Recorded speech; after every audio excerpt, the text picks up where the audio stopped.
네, 자, FAT 1급 제49회 이론부터 같이 공부해 보겠습니다. 이런 시험 볼 때도 여러분 시험장에 가면 프로그램은 다 일단 세팅되어 있을 거예요. 수험번호 B49 8개, 그 다음에 여러분 이름, 문제 유형은 편의상 A형으로 통일하겠습니다. 자, 감독관 확인번호 WR2번 해서 주식회사 바른시계입니다.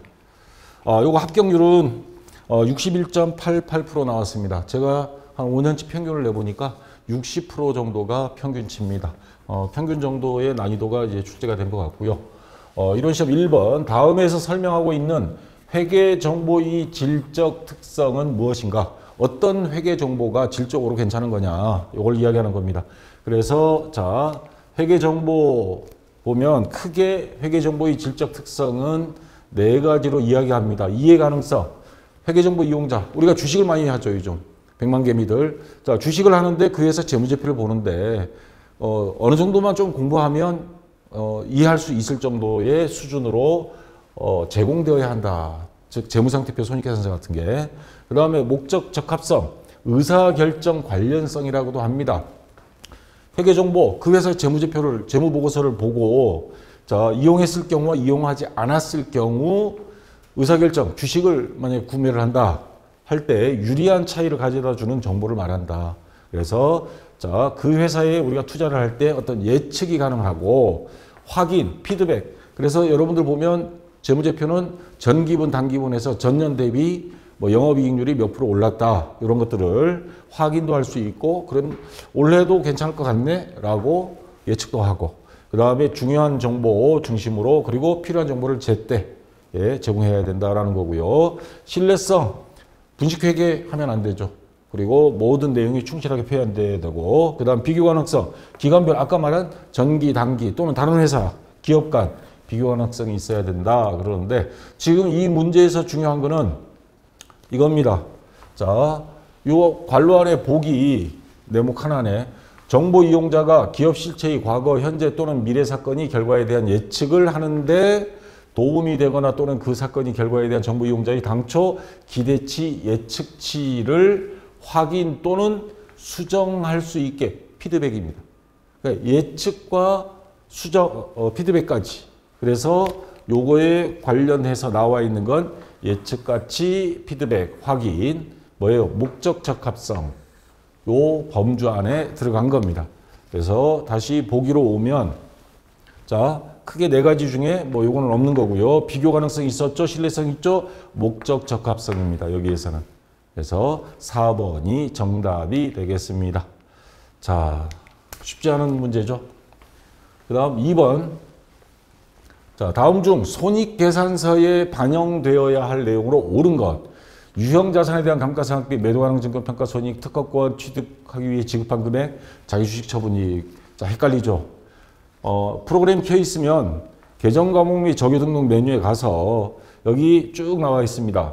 자, 여기 보시면 검색창을 눌러서 매도 가능 증권 평가 이익은 어디에 해당되느냐? 981번 여기죠. 981번부터 기타 포괄 손익. 다시 말해서 이건 자본 항목입니다. 손익 계산서에 영향을 미치는 걸 찾으라 그랬죠. 그럼 수익과의 비용 항목인데 이거는 자본 항목이다 이 말입니다. 자, 그다음 자기 주식 처분이익 요거 343번. 자, 요거는 자본잉여금 항목입니다. 자본잉여금 항목. 자, 그래서 요것도 손익계산서하고 상관이 없고, 그 다음에 요 3번 같은 경우, 특허권을 취득하기 위해 지급한 금액, 특허권, 무형자산이죠. 자산의 증가가 됩니다. 금액은 이건 자산이 감소가 되고, 특허권이라는 자산 증가가 되죠.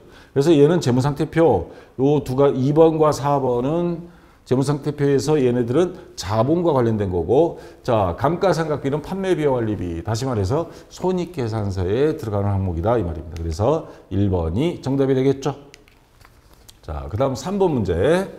자, 이 계정과목 및 적용등록 메뉴 이론 시험 볼 때 참고할 게 굉장히 많습니다. 자, 다음 중 재고자산이 취득 원가에 가산 더해주는 항목이 아닌 것. 자, 자산을 취득할 때 들어간 모든 재비용은 자산에 더해주는 걸 원칙으로 합니다. 운임, 상품, 재고자산이면 대표적인 게 상품이죠. 더해줘야죠. 수수료도 더해줘야 되고요. 보험료 다 들어갑니다. 근데 매입 할인은 검색을 해보면 재고 자산 항목 중에서 매입 할인은 여기 보면 차감 항목입니다. 구분해 보면.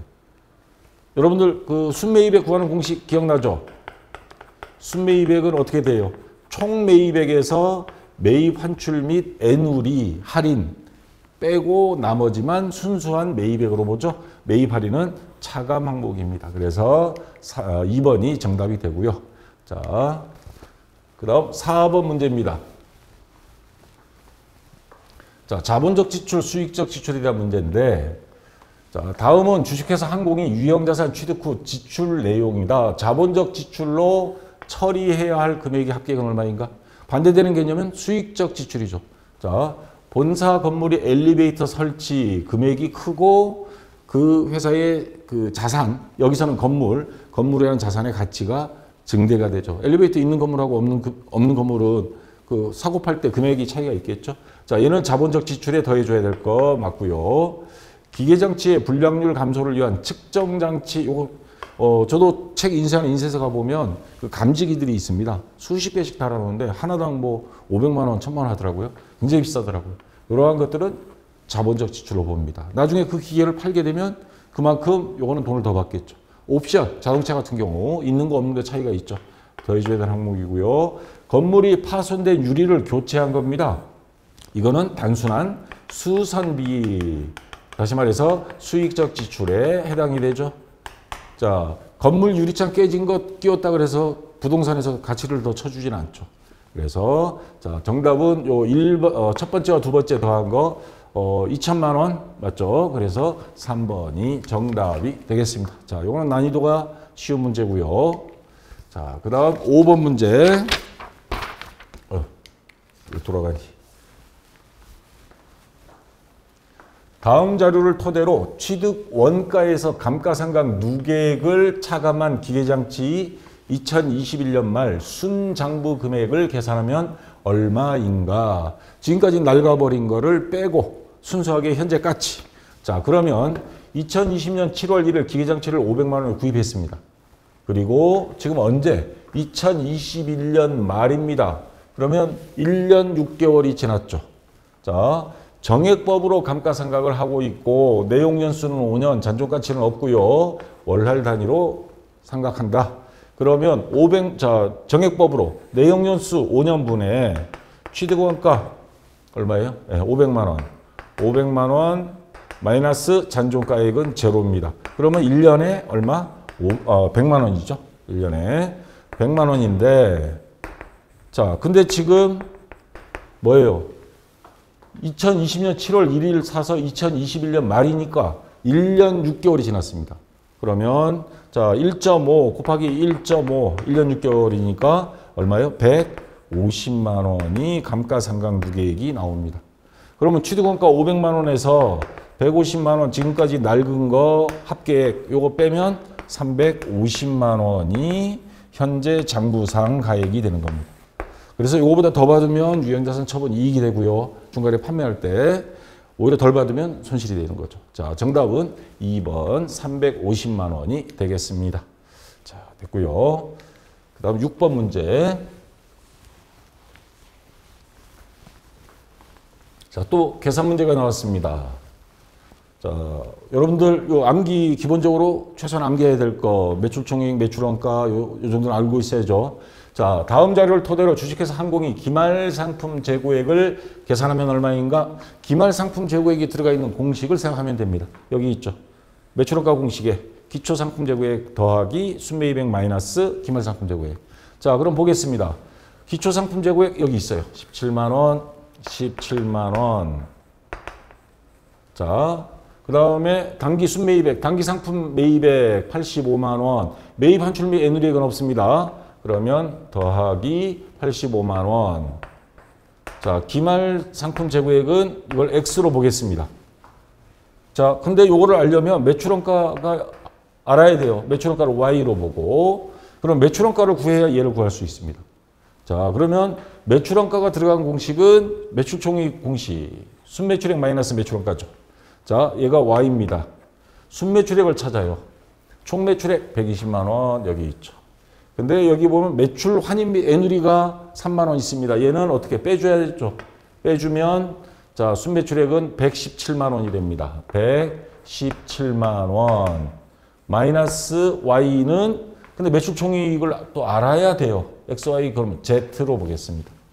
매출 총이익이 들어가 있는 공식이 또 뭐가 있냐면 손익계산서에서 영업이익을 계산할 때 매출 총이익 마이너스 판매비와 관리비 빼면 영업이익이죠. 자, 그 다음에 영업이익에서 영업의 수익 더하고 영업의 비용 빼면 법인세 차감전 순이익이고요. 자, 매출 총이익이 Z입니다. 자, 판매비와 관리비 여기 있어요. 20만 원 마이너스 20만 원. 자, 영업이익이 있어야 되는데 영업이익 여기 있어요. 50만 원. 그럼 자료는 다 썼죠. 그럼 영업이익 50만 원은 Z 마이너스 20만 원 했을 때 50만 원 나온다고 그랬습니다. 그럼 요 마이너스 20만 원로 보내면 더해지면 70만 원이 되죠. 자, 얘가 70만 원입니다. 그럼 여기 70만 원이 돼요. 그러면 매출원가 알 수 있겠죠. 자, 요 마이너스 Y 넘어가고 얘는 1로 넘어오면 되죠. 자, 그러면 Y 값은 얼마예요? 117만 원에서 얘가 넘어와서 마이너스 70만 원 되면 계산기 눌러봐야 되겠다, 이거는. 자, 117만 원 마이너스 70만 원.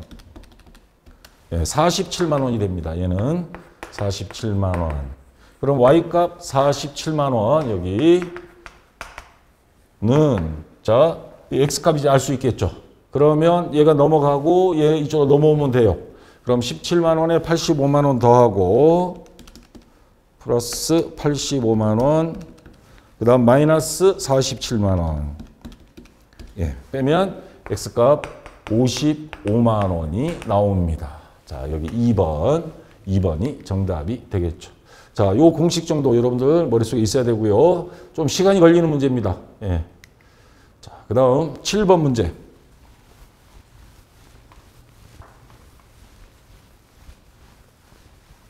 자, 이건 간단한 문제인데요. 주식회사 항공은 사무실에서 업무용으로 사용하던 복사기 뭐예요? 비품이죠. 비품을 외상으로 판매하였다. 이 거래로부터 발생하는 채권. 이 채권은 바로 이 외상 판매에서 돈 나중에 받기로 한 것. 이 채권 계정 과목이 옳은 것. 그러면 이건 상품이 아니죠. 상품이 아닌 거를 판매해서 돈 나중에 받기로 했다. 뭘로 해요? 미수금으로 하죠. 3번. 미수금이 정답이 되겠습니다. 자, 이거는 뭐 난이도가 쉬운 문제고요. 자, 그 다음 8번 문제. 자, 요 손익계산서 순서도 여러분들이 머릿속에 좀 기억을 해 두시면 매출액에서 매출원가 빼면 매출 손익에 판매비 관리 빼면 영업이익. 자, 요 순서 정도 외워두면 좋습니다. 자, 다음은 주식회사 항공이 결산 수정 회계 처리이다 손익계산서에 미치는 영향으로 옳은 것. 단 도소매업을 가정한다 그랬고 선급 비용 8만 원, 이자 비용 8만 원. 이자 비용은 비용이 발생이죠. 비용이 발생 원래 어느 쪽이에요? 차변이죠. 차변에 있는 건데 대변으로 와버렸어. 아, 우리가 이자를 뭐예요? 중개 1년치를 한꺼번에 줬다. 그래서 요 8만 원은 비용이 발생, 이거 내년 거다. 그래서 빼자. 비용 발생을 어떻게 취소시켜버린 겁니다. 그만큼 성급 비용, 성급금이라는 자산이 생긴 거고요. 자, 그래서 요 비용 발생, 비용이 줄어들었다 하면 지금 요 비용, 이자 비용은 근데 판매비와 관리비가 아니고 대표적인 뭐예요? 영업의 비용이죠. 영업의 비용 여기 있습니다. 제가 빨간 라인 쳐놨는데 요게 줄어드는 겁니다. 얘가 줄어들면 순이익, 비용이 줄어들면 이익은 어떻게? 직원 인건비가 적게 나가면 회사 이익은 많아지잖아요. 그래서 회사는 월급 안 올려주려고 그러고. 자, 얘가 줄어들었어요. 그러면 이익은 늘어나겠죠. 자, 그리고 또 여기서 눈여겨볼 게 영업의 비용이 줄어든 거니까 요 다른 항목에는 영향을 전혀 안 미친다는 거. 자, 그래서 보기를 보겠습니다. 영업이익 8만 원이 증가한다. 영업이익, 영업손익 요걸 말하는 건데 얘는 아무런 영향 없어요. 여기서부터 수정이 된 거니까. 그래서 상관없습니다. 영업이익 증가 감소 아무 상관없고요. 법인세 비용 차감전 순이익 바로 요거죠. 법인세 차감전 순손익 순이익이 8만 원 어떻게 증가한다. 얘가 맞는 거죠. 감소 얘는 반대로 이야기한 거고요. 자, 그래서 정답은 3번이 되겠습니다. 요 3번과 4번이 좀 헷갈릴 수 있는 문제예요. 요거 잘 머릿속에 생각을 하시고. 자, 그 다음 9번 문제입니다.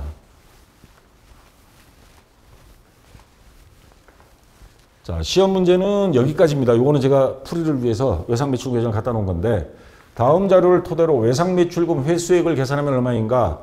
자, 외상매출금 전기 2월액, 대손처리액, 매출액, 전액 외상이고 외상매출금 차기 2월액. 자, 외상매출금 쫙 그거 T자 계정 시험 볼 때도 그려가지고 외상매출금은 자산입니다. 증가는 차변, 감소는 대변입니다. 외상매출금이 증가하는 경우는 어떤 거예요? 외상으로 팔았을 때. 그리고 작년에 수금 다 못한 거. 그 다음 올해 외상으로 판매한 거. 그리고 매출 할인 또는 애누리 환입으로 인해서 외상값을 못 받게 됐을 때 그건 빼줘야 되겠죠. 그 다음 수금해 왔을 때. 그 다음에 거래처가 부도나서 못 받게 됐을 때 대손처리에 요거 빼고 나머지는 아직 수금 다 못한 돈. 내년에 또 수금해야죠. 자, 그럼 하나씩 보겠습니다. 전기 2월액 200만 원이에요. 그 다음에 기중 매출액 전액 외상 매출 400만 원. 그러면 총 수금해야 될 돈이 600만 원입니다. 자, 적어주고요. 차변 대변은 같아야죠. 600만 원.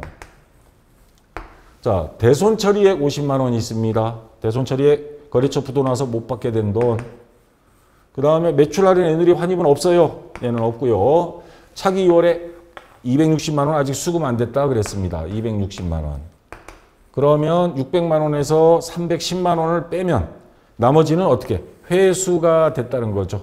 그래서 310만 원 빼면 얼마예요? 문제 9번 문제. 예. 빼면 계산하면 290만 원. 그래서 정답은 4번이 되겠습니다.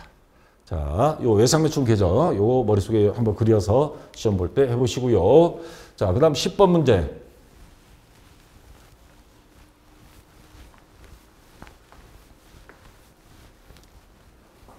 다음은 무형자산에 대한 대화 내용이라 잘못 설명하고 있는 사람. 자, 무형자산은 물리적 형체가 없어 식별이 가능하고 기업이 통제하고 있지 않다. 뭐 이런 식으로 해서 4명이 말을 했는데, 자, 무형자산의 조건은 크게 3가지입니다. 식별 가능. 일단 요게 식별이 돼야만이 돈으로 계산이 되죠. 그래서 영업권하고는 구별돼야 됩니다. 영업권은 권리금이죠, 우리. 식당 할 때 보면. 자, 식별 가능해야 된다. 무형자산의 대표적인 것들이 뭐 있어요? 자, 특허권 같은 거. 그래서 이게 통제가, 식별이 가능하고 통제가 가능하고 연결이 됩니다. 왜냐하면 통제가 가능하다. 법적으로 우리가 보호를 받는다 이 말입니다. 다시 말해서 법적 권리로부터 보호를 받고 있어야만이 기간은 물론 정해져 있죠. 뭐 특허 같은 경우 10년이라든가. 그 다음에 미래 경제적 효익. 이걸 갖고 있음으로 해서 다른 사람한테 빌려주거나 또는 우리가 매출을 할 때 우리가 특허를 갖고 있어. 그럼 물건 만들어서 팔 수 있죠. 그 다음에 뭐 원가 절감, 기타 여러 가지로 해서 회사에서 이익이 생길 수 있는 미래 경제적 효익이 가능성이 있어야 된다 이 말입니다. 뭐 아까 영업권 같은 경우 뭐 유리한 경영 조건, 유리한 매출액, 유리한 위치, 널리 알려진 인지도, 뭐 앞선 경쟁력 이러한 권리금 형태로 해서 돈을 주고 산 것만 인정이 됩니다. 야, 우리 장사 잘 되니까 우리 영업권 얼마 올리자. 그건 안 됩니다. 그럼 엉터리 장부가 돼요. 그래서 뭐 평균 권리금 뭐 작년에 보니까 광주 같은 경우 뭐 3,700만 원 뭐 이런 식으로 나오고 그러는데, 자, 그래서 다시 문제로 돌아와서 이거 하나씩 자세히 봐야 됩니다. 무형자산은 물리적 형체가 없어서, 형체는 없죠. 무형이니까. 식별이 불가능하고 기업이 통제하고 있지 않다? 아까 뭐라 그랬습니까? 자, 식별이 가능하면서도 통제가 가능해야 됩니다. 얘가 틀렸죠. 잘못 말한 거고. 미래 경제적 효익은 매출이나 원가 절감 형태로 해서 나타난다. 맞죠? 자, 일반적으로 법적 권리로부터 나온다. 기한은 정해져 있지만 내부적으로 창출한 브랜드, 고객 목록 등은 무형자산으로 그 자체적으로 만든 영업권은 인정이 안 된다 이 말입니다. 네, 맞는 말이죠. 그래서 정답은 이한공. 자, 1번이 정답이 되겠습니다. 자, 그 다음 11번 문제. 자, 다음 중 사업자 등록에 대한 설명으로 옳지 않는 것. 자, 모든 사업자는 사업자 등록증을 내야 됩니다. 왜 길거리에 보면 포장마차 단속을, 요즘 겨울철 같은 경우에는 포장마차 있으면 참 좋은데 다 없애버렸어요. 왜냐?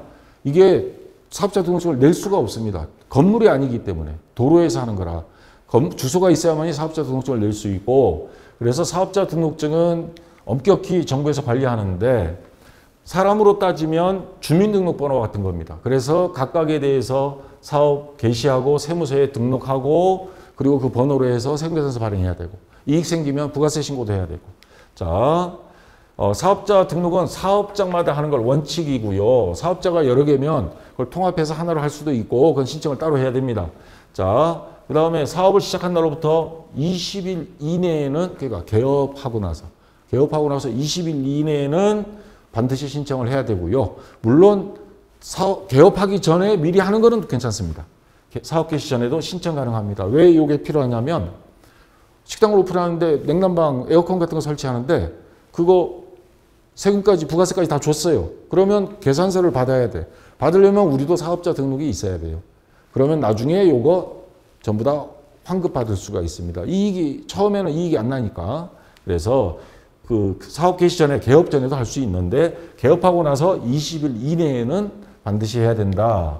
그리고 사업자 등록증 이렇게 생겼죠.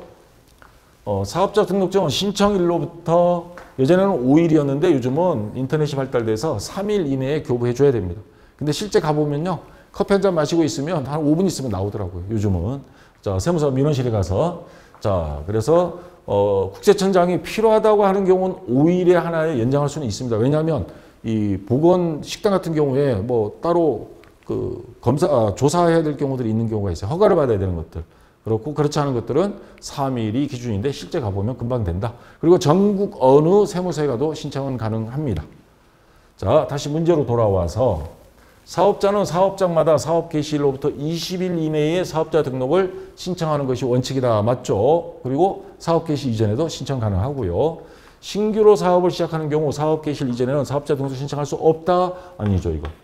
있다. 아까 제가 강조한 겁니다. 그래서 2번이 일단 정답은 되고요. 사업자 등록은 전국 모든 세무서에서 신청 가능합니다. 사업장 관할 세무서장은 등록된 사업자가 폐업한 경우 바로 지체 없이 신고해야 됩니다. 안 그러면 세금 더 나올 수가 있어요. 사업자 등록증을 말소하여야 한다. 맞습니다. 자, 그 다음 12번 문제. 자, 부가가치세에 대한 문제입니다. 자, 다음 중 부가가치세법상 재화의 공급에 대하여 바르게 설명하고 있는 것. 상품권 양도는 재화의 공급이냐, 상속세 물납분 재화의 공급이냐, 뭐 여러 가지가 나와 있는데, 자, 재화의 공급. 다시 말해서 부가세를 신고해야 되는 판매로 보느냐 안 보느냐를 이렇게 기준을 잡아놨습니다. 우리나라 국세청에서. 그래서 실질적 재화의 공급, 포괄주의를 하는데 모든 물건마다 항목별로 예외적인 사항까지 다 만들기는 사실상 그렇게 쉽지가 않아요. 그러니까 뭐 요 정도 기본 테두리를 만들고 여기에 해당이 되면 전부 다 재화의 매출로 봐라. 자, 계약상 법률상 원인에 의한 거고 서로 계약하면서 물건을 주고받고 재화를 넘겨줘야 되고 그리고 원칙적으로 돈을 주고받은 게 있어야 된다. 자, 근데 돈을 주고받지 않은 것처럼 교묘하게 하는 경우들이 있습니다. 그런 경우에 왜 우리 포괄적 그 뇌물도 보면 직접적으로 갖다 주는 경우도 있지만 다른 사람을 통해서 뭐 선물을 주고 대신에 나한테 어떤 혜택을 준다. 그럼 포괄적 뇌물죄 이런 거 적용하는 경우 있죠. 자, 대가 수반이 있어야 되는 게 원칙인데 지금은 포괄주의를 하기 때문에 굳이 대가가 없더라도 뭔가가 이게 대가를 나중에 다른 경제적 이익을 준다 그러면 대가 수반이 없더라도 그것도 공급으로 봅니다. 또 국내에서 공급해야 한다. 다시 말해서 수출하는 거에 대해서는 국내에서는 부가세를 부과하지 않습니다. 영세율을 적용하죠. 자, 그리고 이런 경우는 재화의 공급으로 보지 않는 몇 가지 사항을 해놨습니다. 조세의 물납, 물건으로 준다. 세금을 낸다 이 말입니다. 대표적인 케이스가 최근에 삼성의 이건희 회장이 돌아가시면서 상속세를 내야 되는데 돈이 없으니까 뭘로? 물건으로 해야 되는데 물건은 없고 그러니까 뭘로? 주식으로 이렇게 하는 경우도 해당이 되고 아니면 회사 하나를 잘라서 이거 내 건데 이걸로 할게 하면 토지라든가 물론 그 아들 이건희 아들 이재용 부회장이 자기 재산을 줘야 됩니다. 이러한 경우는 요거는 뭐예요? 물건을 팔아서 부가세 신고해라 하기에는 좀 이상하죠. 해당이 안 됩니다. 주식이라든가 또는 뭐 토지라든가 요거 세금으로 대신할 수도 있습니다. 근데 금액은 어떻게 하느냐? 그러면 감정평가사가 그걸 현재 시세 얼마 딱 이렇게 서류를 만들어 줍니다. 그 다음에 공매, 경매. 자, 세금을 안 냈더니 공매 처분당했어요. 경매. 그러면 국세징수법, 지방세법 뭐 이런 거에 의해서 이런 거는 매출을 안 보죠. 이걸 어떻게 세금을 물려요? 자, 그 다음에 수용. 뭐 도로를 이렇게 만들면서 우리 토지가 그쪽으로 들어가서 보상금을 받았어요. 이거 매출로 안 본다 이 말입니다. 그 다음에 창고에 물건이 있으면 물건을 직접 건네주는 건 아닌데 증권을 이렇게 양도하는 경우 있습니다. 자, 이러한 경우는 뭐 임차물 반환 같은 게 있지 않는다 그러면 자, 재화의 공고로 보지 않고 기타 법으로 정한 것들 이러한 것들은 재화의 공고로 안 본다. 자, 다시 문제로 가보겠습니다. 상품권은 우리가 신세계 백화점 가서 상품권을 사왔어. 우리 거래처에 주려고 갖고 있다가 다른 데서 상품권이 있다 그러고 그거라도 달라 그래서 줘버린 거예요. 그런 경우에 이거는 매출로 보지 않습니다. 자, 공급에 해당된다 그랬는데 얘는 아니죠. 해당이 안 됩니다. 상속세 아까 물납 이거 공급에 해당된다? 아니죠. 그 다음에 주식의 양도 주식으로 이재용은 납부할 수도 있습니다. 아니면 주식을 팔아서 이렇게 하는 경우 공급에 해당 안 됩니다. 근데 요거 건물이 현물 출자는 재화의 공급에 해당이 됩니다. 왜냐? 자, 내 소유의 건물이 있어. 이 건물을 그 회사 주식 형태로 해서 주고 주식을 받았어요. 그러면 요거에 대해서 내가 토지 부동산업자야. 근데 주고 돈을 받은 게 아니고 주식을 받았는데 그 주식에 대해서는 뭐예요? 나중에 배당금 받겠죠. 그러면 뭐예요? 이건 이익도 생기고 그리고 물건값 받은 거나 다름없다 이 말입니다. 그래서 이런 경우는 재화의 공급으로 봅니다. 그래서 현물 출자하는 거는 이거는 일종의 수익이 있기 때문에 이러한 경우에는 재화의 공급으로 와서 부가세 신고를 해라. 이익분에 대해서. 그래서 정답은 4번 해수가 정답이 되는 겁니다. 자, 됐고요. 자, 그 다음 13번 문제. 아까 영세에 대해서 잠깐 이야기했는데 수출하는 물건, 우리나라는 수출로 먹고 살기 때문에 굉장히 혜택이 큽니다. 자, 수출하는 물건, 직수출. 요거는 0% 영세율 맞고요. 국외에서 제공하는 용역. 자, 용역이라 그랬습니다. 물건이 아니고. 우리 같으면 미국의 뭐 프로야구에 우리나라 선수들, 축구 선수들이 가 있죠. 자, 이 사람들이 거기서 일을 하고 돈을 받았어요. 그 나라의 세금을 다 냅니다. 우리나라에서 또 세금을 매기진 않습니다. 자, 이런 건 아니고요. 내국 신용장에 의해 공급하는 재화. 이거는 영세 기업들이 수출을 할 때 직접 수출할 수 있는 서류를 못 만들어요. 그러니까 국내 수출 대행 업체라든가 국내 업체에다 그걸 팔고 이게 해외로 그다음 팔립니다. 이러한 경우에도 영세율을 적용해서 자, 내국 신용장에 의한 서류는 갖춰서 신고를 해야 되겠죠. 이런 거 영세율 맞고요. 미가공 식료품, 농수, 축산물, 뭐 과일 같은 거, 쌀, 요거는 면세 품목입니다. 영세 품목이 아니에요. 그래서 4번이 정답이 되겠고요. 자, 그 다음 14번 문제.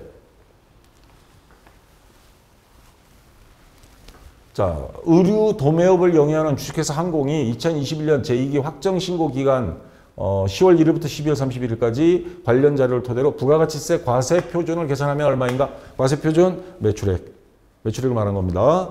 단 주어진 자료의 금액은 부가가치세가 포함되어 있지 않은 금액이며 세금 계산서 등 필요한 증빙 서류는 적법하게 발급하였다. 자, 외상 판매 당연히 과세 표준 되겠죠. 돈은 나중에 받지만 얼마? 1,500만 원. 그럼 이거 곱하기 0.1 부가 매출세 얼마요? 150만 원이 되겠죠. 150만 원이 매출세액입니다. 자, 매출세액에서 매입세액을 빼면 부가가치세 납부할 금액이죠.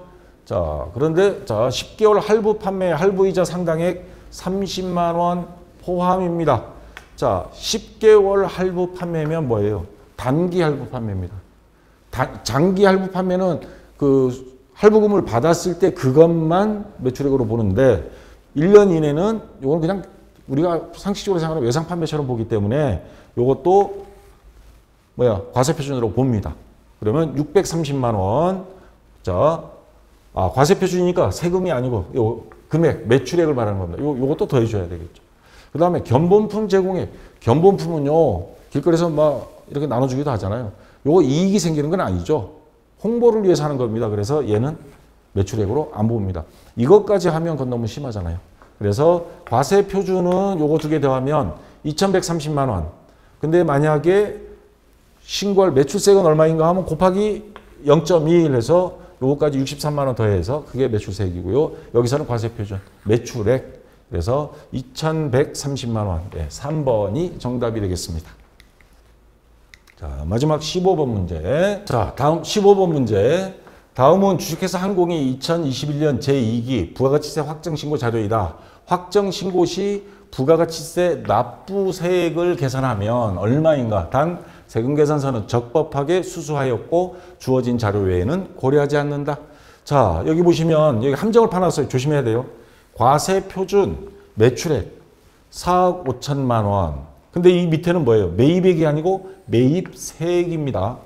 자, 10%를 곱해야죠. 매출액이든 매입액이든. 그래서 매출세액 마이너스 매입세액 이렇게 하는데 자, 4억 5천만 원. 근데 영세율 해당액 1억 원 포함입니다. 해외 수출하는 거 영세율은 0%니까 여기선 해당이 안 되죠. 그러면 4억 5천만 원에서 1억을 빼요. 그러면 3억 5천만 원이 되죠. 여기에 곱하기 0.21은 3,500만 원이 매출세액입니다. 자, 요거 매출세액이고요. 그럼 여기서 매입세액을 빼야죠. 2,100만 원인데 이것도 단수조항을 달았습니다. 토지 조성 관련 매입세액 200만 원과 접대비 지출에 관련된 매입세액 300만 원이 포함된 금액이다. 자, 접대비 대표적인 그 매입세액 불공제. 얘네들은 공제를 안 해줍니다. 접대비는. 자, 그 다음 토지와 관련된 이러한 것들은 전부 다 면세입니다. 그러면 요 200만 원, 300만 원에서 500만 원은 요거는 차감해야 돼요. 그래서 차감하지 않으면 2,100만 원 전부 다 부가세 공제를 받아버립니다. 그래서 이건 실수도 인정이 안 되기 때문에 자, 요거 정확히 500만 원을 빼요. 500만 원 빼면 얼마? 1,600만 원. 자, 매출세액 3,500에 마이너스 매입세액 1,600만 원. 자, 요거는 매입세액입니다. 그래서 빼주면 얼마예요? 1,900만 원. 예, 1,900만 원이 납부할 세액, 납부해야 될 금액이 나옵니다. 그래서 3번이 정답이 되겠죠. 자, 요거 매입액이 아니고 매입세액이라는 거. 그래서 여기에 다시 곱하기 0.1 하지 않도록 그거는 조심하시기 바랍니다. 자, 여기까지 해서 됐고요. 그리고 혹시 유튜브에서 보시는 분들 그 유튜브에다 질문하면 제가 거기까지는 관리를 못 하고요. 박쌤 전산에게 네이버 카페 오셔가지고 여기에 간단하게 그냥 객관식 그 질문 몇 개 답변하시면 등업 없습니다. 그때부터 바로 전부 다 뭐예요? 글을 쓸 수 있고 올릴 수도 있고 그리고 무엇보다 질문 답변이 한 30만 개 있어요. 그러니까 여러분들이 검색창을 이용하시면 쉽게 궁금하다가 궁금한 거 있으면 찾아볼 수 있습니다. 자, 그렇게 하고요. 좀 쉬었다가 이어서 실무시험 다음 시간에 같이 해보겠습니다. 자, 수고했습니다.